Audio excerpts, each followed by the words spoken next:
This is Marcotic, and you're watching Country Rap News.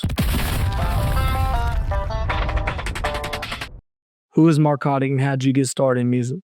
I mean, I got started in music at a young age. I used to rap songs with my cousins, and they would think it was funny, and I'd be allowed to cuss. So I'd be running around rapping all the time at a young age. And I just always loved music, you know what I mean? I grew up in a trailer with a CD player and CDs, you know what I mean? We didn't have internet, cable wasn't on most of the time. So just music was always what I had, you know what I mean? So Looking back at your career, what was the first moment you realized this music thing could really, take off to the next level? I mean, so I did music for a long time, right? And then I quit. I was working construction in Nashville, Tennessee. I was doing pipe fitting. I was just going to record people, you know what I mean? And I had a buddy talk me into doing a certain song that went viral and blew up on the internet. That was the moment when that song went viral. It was the 3-6 tribute. When that broke 1 million views, that was my chance again to me. You know what I'm saying? I was like, all right, here's my chance to try this one more time, because I was dead set and I was working construction the rest of my life. I gave up on music. I ain't gonna be no rapper, you know what I mean, or musician. I'm gonna be a pipe fitter. And when that happened, I was like, let me try it one more time. And it worked out this time, you know what I mean? Barely got my foot in the door type thing. So What's the biggest challenge you faced as an independent artist? I'd say the biggest challenge for me being independent is probably the challenge for all independent artists. I feel like the whole genre, music as a whole, is set up to screw the upcoming independent artists. Even from promoters down to just managers, down to just, and some people might have good promoters, good managers, but from the top to the bottom, it seems like a big pyramid scheme, and it's a money thing, you know what I mean? People selling show slots at a club with 30 people in it, you know what I mean? And because there's a famous rapper, they go do the show and then people don't come. And there's these artists paying like $500 to go perform or something, you know what I mean? That's like a nowadays ticket, man, that's changed over time. But I just feel like, it's set up, everything's set up to make money off the artist. We're the last to get paid when the music comes out. You got to pay, the beat guy, the engineer, the production, the video. You pay all this stuff to put out. Nowadays, unless you got a distribution deal, you're paying to release your music through somewhere like DistroKid that's screwing you anyways if you're doing that. You know what I'm saying? So you're the last to get paid. Everything's to take money from you. And you got to try to get over that hurdle to where you're the one making money on top of it. With the way the genre is going right now, and with all the beef and everything, what keeps you motivated to stay going with all the years and everything you've put in? What do you feel like separates now as if you were when you first started? All that stuff's a bunch of bullshit. And I think everybody should get back to just the music. You know what I mean? But I couldn't quit if I wanted to. So I got in. People all the time see me and they're like, man, you made it. Da-da-da. I wish I could get to where you are type thing. Other artists will tell me stuff like that. Be like, man, you've done it. And I'm like, man, I haven't yet. You know what I mean? Because, I just started making a living off music. You know what I mean? And I don't know, it's always a totem pole. There's always a ladder. You're always trying to get to the next step. You might have a goal of you want to make enough money streaming and off music and shows to be a regular job. And when you get there, there's always this next level. You're always chasing it, because if you stop, everything else can stop. You know what I mean? Unless you get huge.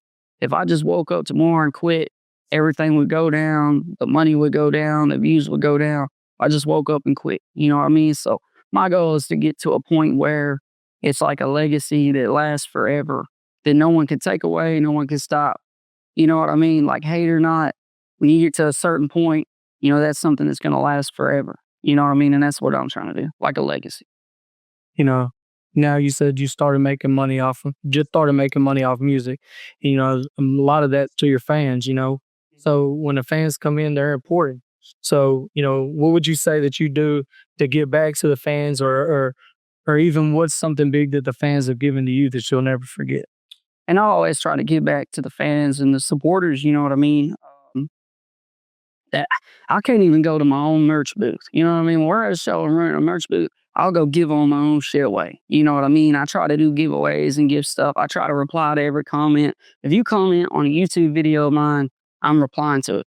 Like, I reply to every comment, unless it's some bullshit comment like hate or something. You know what I mean? I might not reply to that. But like all the good comments, I reply to everyone.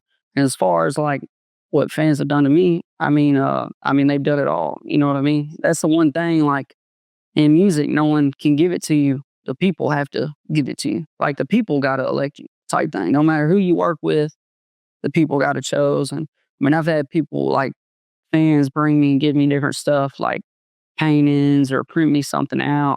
I had somebody give me a skateboard. That was pretty cool. Somebody gave me a skateboard printed with my name on it. Different stuff like that. People bring bottles to the shows, you know, crazy stuff. But yeah, I like anytime, like I have some behind me. Those paintings behind me are stuff that fans sent in. So I hang them up, you know, or brought to me at a show. Earlier this year, your name came up in some public conversations online. What was the experience like from your perspective?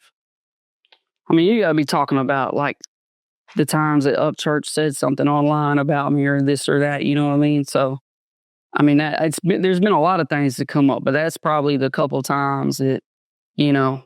So, I don't know. Everybody used to be cool. Everybody used to get along. You know what I mean? Maybe they weren't cool for a little bit behind the scenes and we didn't know it. I don't know. But I know I felt like I got drug into it. You know what I mean? I stayed out of it for a long time and, you know, till it got to a point, it kind of snowballed real fast. But like, I don't know, first time that I got brought up into it was Church was announcing he was unfollowing me. You know what I'm saying? Because of like a good friend of mine, Jam Wayne. So I don't know what he didn't like Jam for. To me, Jam, man, he tried to say he wasn't country or he was an industry plant. Bro, Jam Wayne lives on a fucking farm.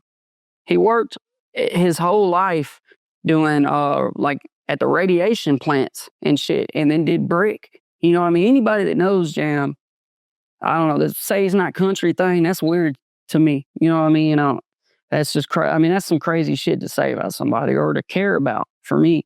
But then they said he was an industry plant. And there's one dude behind, you know, running some of Jam's stuff. You know what I mean? He don't have a label behind him. He's not signed. He don't have this big giant team of people. I don't know if that's public knowledge or not, but like, you can't call him an industry plant when he's not got the industry behind it. And I don't know, you might try to say, oh, yeah, he does because of this or that, or maybe just people don't know. No, man, I know everybody around him. I'm friends with them. I hang out with them. There's no industry, nothing. All right. Carlton Banks, that's his manager. The dude is just amazing at what he does. And he's good at it. He's good at the videos. He mixes music. He makes the beats. You know what I mean? He's a Swiss Army knife for the genre. So that's the first time I got brought up into it, was he announced he was unfollowing me because I did a song with him. The night before, he had done a live that I came into, and he said all this good shit about me. The live's still up. I left that alone. So past that, after, you know, I never drug it out. I didn't go bash him all the time online or something after that. I think a lot of people thought it was bullshit. Like, a lot of his own fans thought that was crazy. You know, they liked me or liked my music. You know, I'm a local. I'm from near Nashville, from an area where he's from. You know what I mean? Like, I'm another Tennessee country rapper coming up. You know, a younger, newer one. I don't feel like we should try to tear down, you know, anybody. But to tear down the upcoming rapper is crazy to me. If you want to unfollow me, go unfollow me and go on, but you ain't got to announce it to the world. You know what I'm saying? It's bullshit.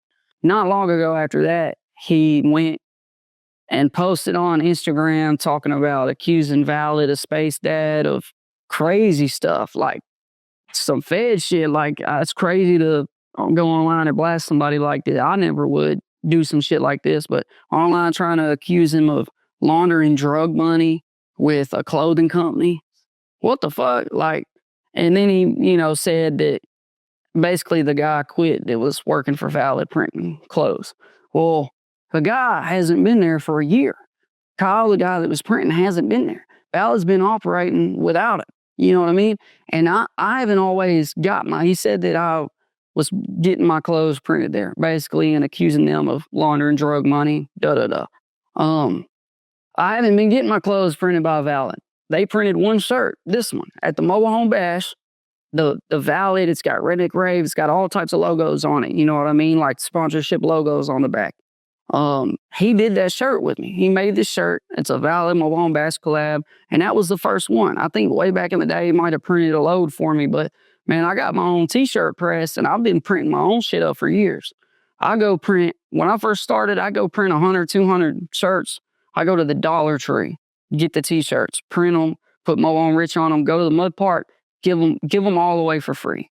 You know what I mean? So Valid hasn't been printing my stuff. I've been printing it, first of all. And to try to say that clothing companies laundering drug money, that's crazy. Hey, if I had some drug money, I'd spend it. Why would I go launder it? This ain't the damn Mexican cartel or some shit. It's just far-fetched. It's out there crazy to me. But that pissed me off, you know what I mean? But other than that, just, I don't know. You see stuff like that, and I guess if people are talking about you, they say it's good, but I try to ignore it and only do the music. You know what I mean? Like, that's what matters. It don't matter what some hater says on the internet or somebody starts shit. Like, all that stuff people do for drama and views. To me, there's been a lot of artists to blow without it, and that's what I'm trying to do. All right, so as a whole, as far as the country rap lane, or the genre, I guess you'd say, what's the worst thing that's ever happened to you as far as maybe a artist or anybody coming at you, or just the worst experience you've had in country rap genre, period? Man, I mean, that's a hard one really to answer. Yeah,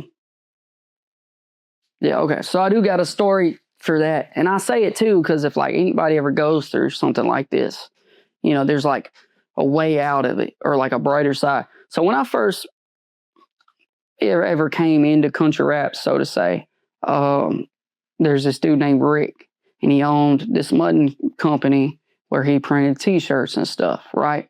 So I used to go over there and do shows with them. I'd met artists back in the day. Actually, the first ever article I was in was a country rap news article, and I had met the girl that was doing it at the time.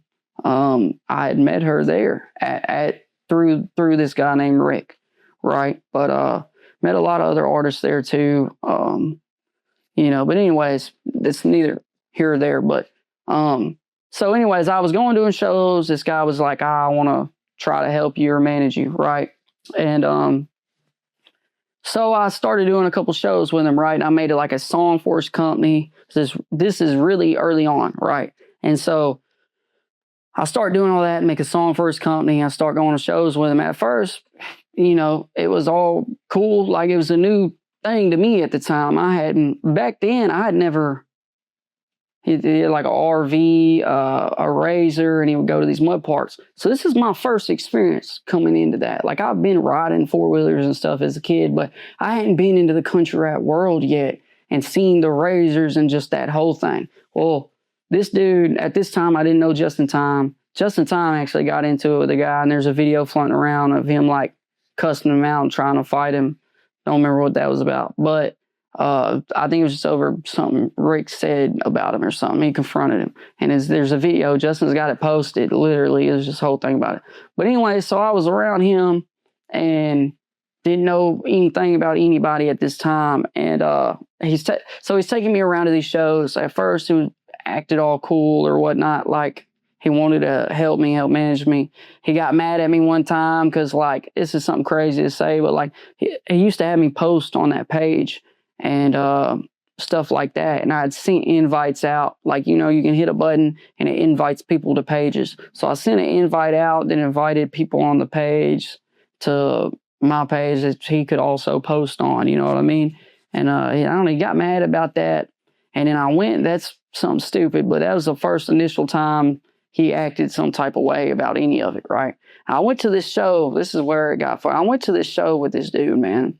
And he, like, when we go down there and the guy just you got to think, so people be like, everybody's going to be like, oh, I would have whooped dude's ass or walked home. Da, da, da. So this dude, like, started doing all this shit when I'm like 12 hours, 14 hours away from home across the planet, right? So I go down there and dude just starts like we got into an argument. Dude just started like talking to me like an employee, right? And just started trying to talk back to me. I started arguing with him. He just started talking shit, right? Like I don't know, like how you would talk. He was talking bad to everybody. Everybody that was there, from his kids to his people that worked with him. He was just talking bad to him. He was ill, mad. I don't know. He was just being messed up to everybody, to be real. And so we do this show. We're coming back from the show, and dude is just, so we're in this RV, and there's a guy in front of him, and we're in this RV, and the guy in front of him pulled a trailer. He backs into the RV and just slams it, right? So that was a thing that had like fucked the whole RV up on the way home, and he's just like talking shit when he was arguing on the way home. But something the dude said to me, it like, I went back, so I'll tell you what he said. The dude was like telling me, he was like, man, you don't post nothing. Anything. He tried to tell me not to post, right? He's like, anything you get record out here is their content. Like, I don't know, he didn't want me to take a picture of somebody mudding and post it or something. That's crazy to sound. But he said that, and then like he told me that I was never going to be nobody, that everybody was there for him. That he literally told me, he said, you're nobody, I'm so-and-so, and said his company name. Like, he was like, he told me he was going to be a superstar. I swear to God, it was like, I'm going to be a superstar. You're nobody. I'm da-da-da. That's some crazy shit to say to somebody, right?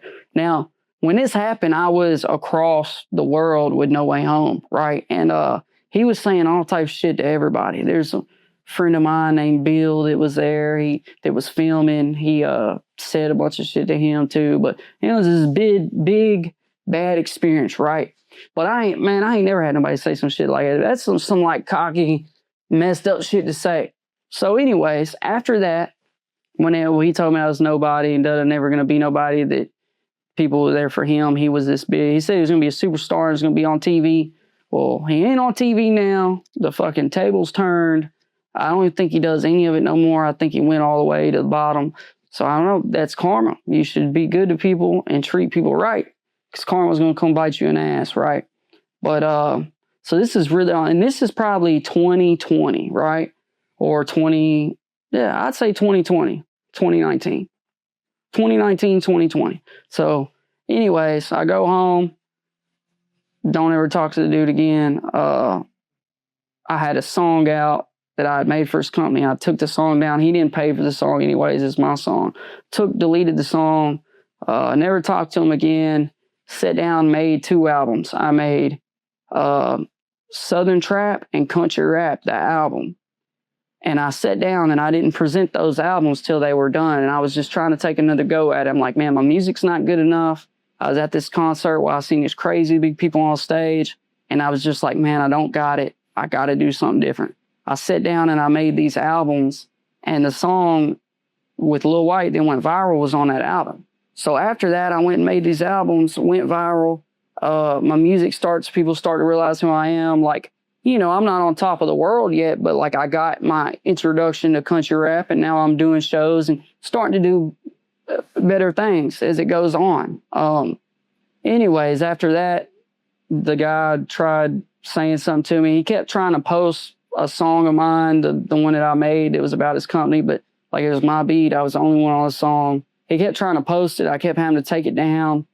And then the dude went back, and any video he ever had of me, he started reposting. This is years later after dude told me I was never going to be nobody, that he was a fucking superstar. It's some like crazy narcissistic thing to say. Like, that's nuts. But anyways, he starts taking any little video he could find of me and trying to repost it, right? And I had to keep copyrighting them, taking them down. And then after that, never heard nothing from the dude again. But that's my worst experience in country rap. And to be honest, that experience made me go sit down and restart my whole career, revamp. And it made me go make 2 albums. You know what I mean? It's like I was in like fuck you mode, like, something to prove mode, trying to restart and make something great, right? And I did too. I went and I made songs that are big songs now for me. And that's the time period in my life when they got made. So it seems like there's a lot of gatekeepers in country rap, period. And the way it was in country rap when you're coming up, everybody helped each other. Now it's you choose this side or you come over here, or these people, argue and fight. So what do you do to keep yourself on both sides and not try to take a certain side? And I don't know if I really see, and I probably ended up did. I mean, there's obviously a side I ended up on with it. You know what I mean? Like, but I feel like it's a bunch of bullshit, like the whole gatekeeping thing. I do agree now. I don't think it's always kept because I don't think that anybody can stop you. Like, the artists don't elect who gets to sit there. The people do. That's why artists can't take it away from nobody, because it's about the people. Now, yeah, somebody might be able to blackball you or mess you up somehow a little bit. But like, if the people like you, if the people are with you, can't nobody take that away. I do think that everybody used to help each other. Like, especially in the early days, you go back to the early days when for country rap, and that's why we're going to bring these names up, because we're talking about country rap here. This is country rap news. So the early days when you had, early on, even in the Redneck Rave, when you had Adam Calhoun, and Upchurch, they was making albums and songs back then. Like, I don't know if you can look at when different people first started, right? So it's like, I do agree that everybody rallied behind and helped each other and worked together back then. Now, I don't think, people really do that as much. And maybe there needs to be new people coming in to do that, because I think a lot of people, some of the people are tired of doing it, or, they made it, they're past their spot or their prime. They might be done with it. I don't know. But yeah, I do think that everybody needs to come together, and it should be more of a help thing. Like I was talking about earlier, it being like a big pyramid scheme. You know what I'm saying? But I don't know. The way I stay out of it is I just do music, put it out. Been working on a lot of dope stuff. But yeah, man, shout out to her. That's one thing, people too. I mean, yeah, I'll argue all day with you that the Redneck Rave is a center stone of country rap. Like 100%. Like, not saying it was there at the reckoning day it opened. Nah, it's been there a long time. But like, who hasn't came through the Redneck Rave? You know what I mean? Or wasn't involved in it. Look at all the early Redneck Ravers, where they're at now. You know what I mean? Like, Broadnax was found at the Redneck Rave by Adam Calhoun. Example.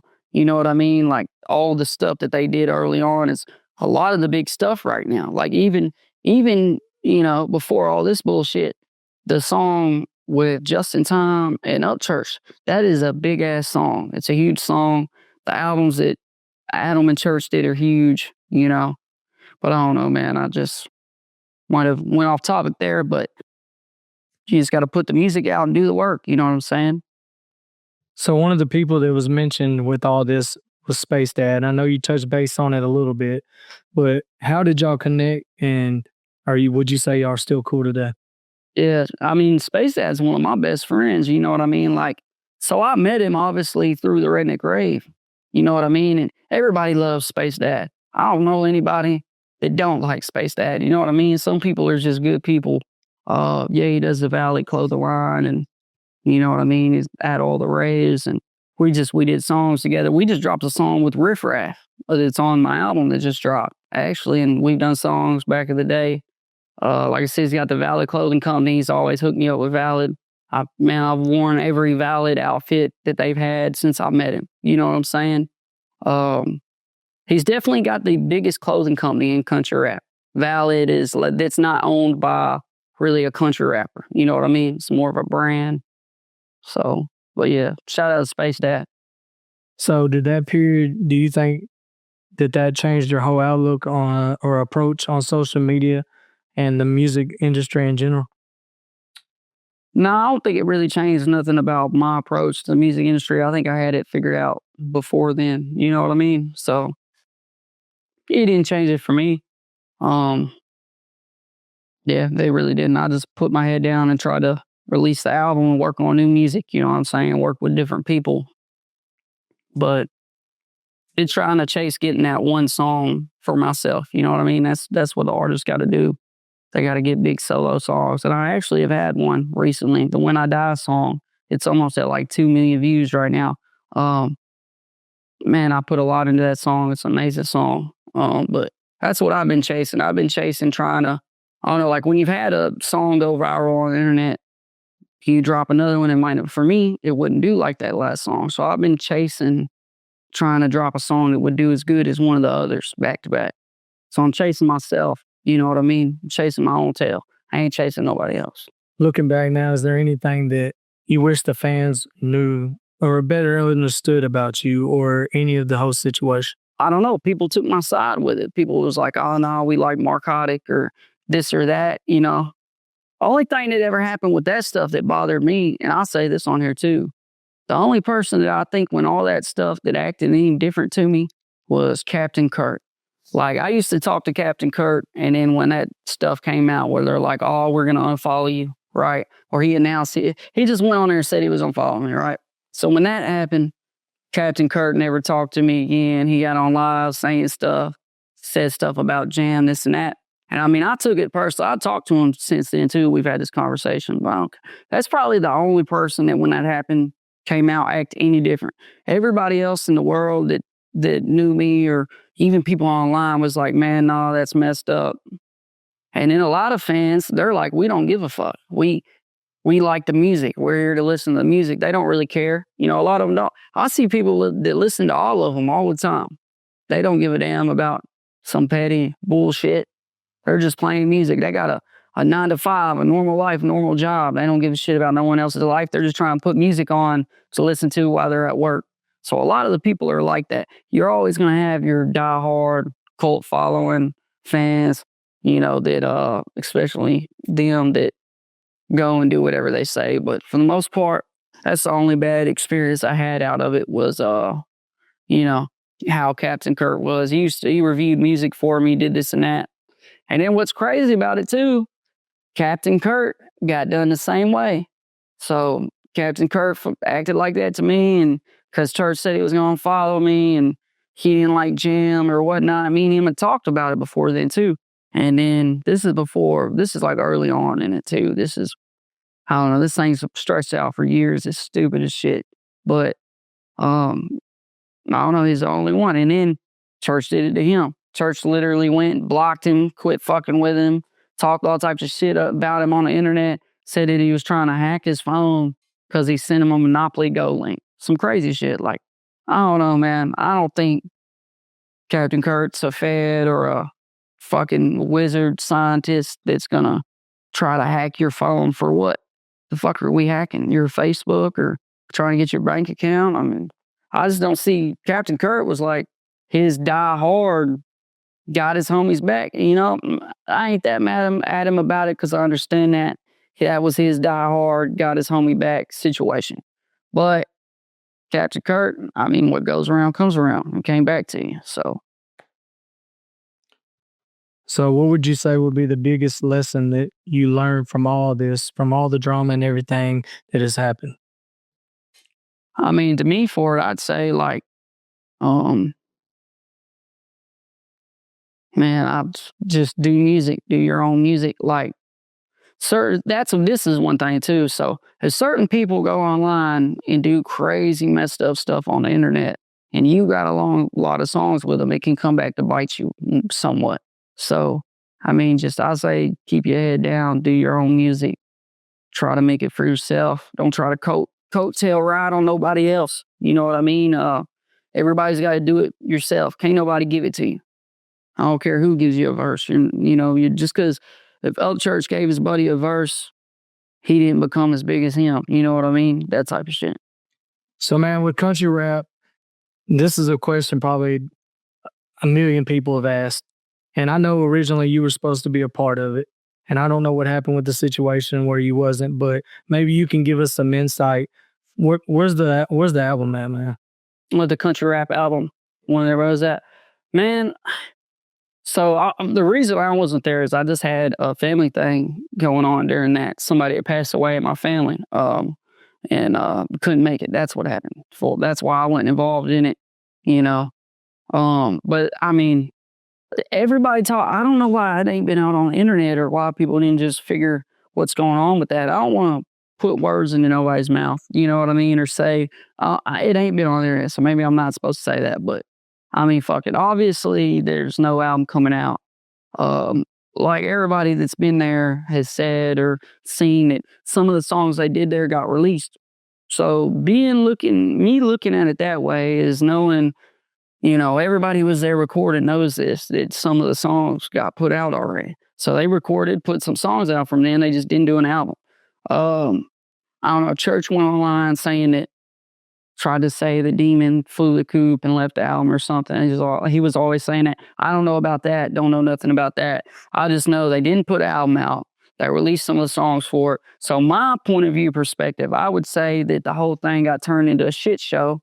You know what I mean? Because it did turn into this big drama thing on the internet. And there was a lot of people there too. I mean, looking at it from the outside in, I mean, y'all have 50 people out there, all kinds of people came in and, obviously maybe they just didn't get enough for an album.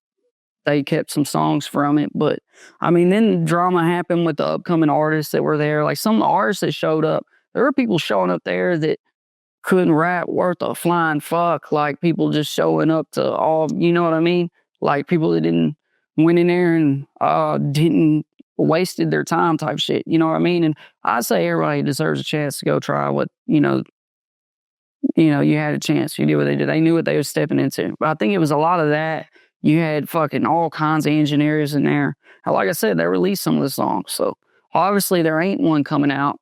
And if there is one coming out, then they probably got to go redo it. I don't know for sure, but the only fact I know about it is that some of the songs they recorded there, they released. So ain't happening, I guess. Well, But it's not a conspiracy. Why's that gotta be a conspiracy, right? That's what they've turned this into. It's some crazy shit. Oh, why did they all meet up to do an album and not release an album? It's a conspiracy. I think George Washington, they're bringing him back from the dead and we're gonna go huddle around a witchcraft rock and do voodoo. I don't know, man, but it's no shit like that. Like, there's no conspiracy to it. They decided for some reason not to put it out, and they didn't put it out. And that's the end of it. You know what I mean? So if there's one thing that you'd want the fans to focus on moving forward as far as country rap, what would that be? I mean, as far as the fans, I feel like they're doing their job. You know what I mean? I didn't even say their job. I don't want to sound that way. Be careful what I say. But, moving forward, I know they just support their favorite artists. You know what I mean? Like, I've always been a big fan of the music. People who, I feel like music is a powerful thing. You know what I mean? It takes people out of their current lives and you can relate to it. People say that, people's music saved their life before or changed their life. People's told me that before too. So, as far as a fan, just support, I feel like a lot of posts, you might have 1,000 people see it sometimes and 10 people like, you know what I mean? So go like your friends' stuff, you know what I mean? Share your favorite artist music, comment on it. That's it. So let's talk about your music, man. As far as your song catalog goes, what would you say the one song that represents you the most as an artist? Man, I say the one song that represents me is the one that just came out, man, the Underdog song. That song and video, it's a hell of a song, hell of a video. Shout out to Carlin Banks. And shout out to Ritz too. Ritz made that beat. He's been making beats now. He made the beat. And, he likes that song. That was one of my favorite rappers. And growing up was Ritz. And, for him to like it and make the beat, that's something crazy to me. You know what I'm saying? But that's what I would say, the Underdog song. That describes me. So who's been your favorite artist that you've collaborated with and why? Man, it's hard to say who your favorite to collaborate is because I've collaborated with so many. I feel like artists are going to watch this and be mad if I say certain ones. So, man, they've all been different points in my life. I've worked with a lot of people. You know what I mean? I've worked a lot with, Who the Fuck Is Just in Time. Like I said, been doing stuff with Ritz. I work with a lot of people. Big Smo, Did some of Mercury's, Project Pat, Lil White, Haystack, did an album with him. I just keep going on. I worked with a lot of people. Shout out to everybody who wanted to work with me or be a part of it or help me at all. You know what I'm saying? So is there an artist that you never worked with that you'd love to cut a track with someday? Man, I worked with a lot of people. And really, I've almost completed my bucket list. You know what I mean? Being a kid, like growing up in the trailer, not knowing nobody in music, I didn't have nobody around me that rap, nobody to ever do shows, nobody to know a promoter, nobody to know no other rapper, just nothing. Grew up in the trailer. Country rap wasn't big like that at that time, you know what I mean? I was a young age rapping in the trailer. I used to go rap in Antioch before country rap was a thing at the Nile in Nashville. It was a different time period. But I worked with a lot of people I used to listen to. But one person I always listened to was, 3-6 Mafia. I've worked with a lot of people from 3-6 Mafia. Crunchy Black, Project Pat, Lil White. But DJ Paul, that'd be on the top of my bucket list right now of somebody to work with. Because he's a crazy beat producer that has a one-of-a-kind sound. To get that sound that he makes, no one else makes it. Dude's a genius when it comes to the music type thing. So if I could work with anybody, it'd be DJ Paul, for sure. So moving forward, man, there's going to be people that find you from this video and in the future or just don't even know where to follow you. So I'm going to let you give this moment to give your shout outs and all your links where people can find your music and keep up with everything you got going. Anything big you got coming as well. Man, yeah, there's a lot of big stuff we got coming out. So I did an album with Who the Fuck is Just in Time, owner of the Redneck Grave. Don't have a date for it. That's sitting on the back burner, waiting to get dropped right now. I just dropped an album a couple of days ago called Mobile Home Rich 2. Lots of stuff I'm in the works on, so I'm just going to stay at it. I got an album I did with Jam Wayne. I'm working on a solo album too. With Dub 3030. Dub 3030, he's a hell of a producer. He's done a lot of my stuff. So we've been working on an album together and he produced it all, recorded it all, mixed it all. Did all the work on it. And it's a hell of an album we're presenting. The album's being called CT Tunes, and there's a lot of songs on it to be about square bodies. Pretty much, you know what I mean? That's what it's about. It's like a CD you would put in and ride in your truck too. That's what I try to make. So there's a lot of songs like that on there, but that's something big to me. Like working on project vehicles is something I do a lot. Like I'm building a C10, like building my dream truck type thing. So I just wanted to make an album called CT Tunes because it's something that relates to me. But other than that, shout out to Ritz. He's working on an album that I'm on. So when Ritz's album comes out, I'll be on that. But yeah, man, I think that's pretty much it. We got a lot of shows coming up, but yeah, go stream along Rich 2 now. All right. So where can they find you at? Give them all your links. Yeah. But yeah, you can find me anywhere, Marcotic. So you just search Marcotic anywhere I'm coming up. It's iTunes, all platforms, Spotify. I come up first in the algorithm when you type that name in. So if you type Marcotic in, it's coming up.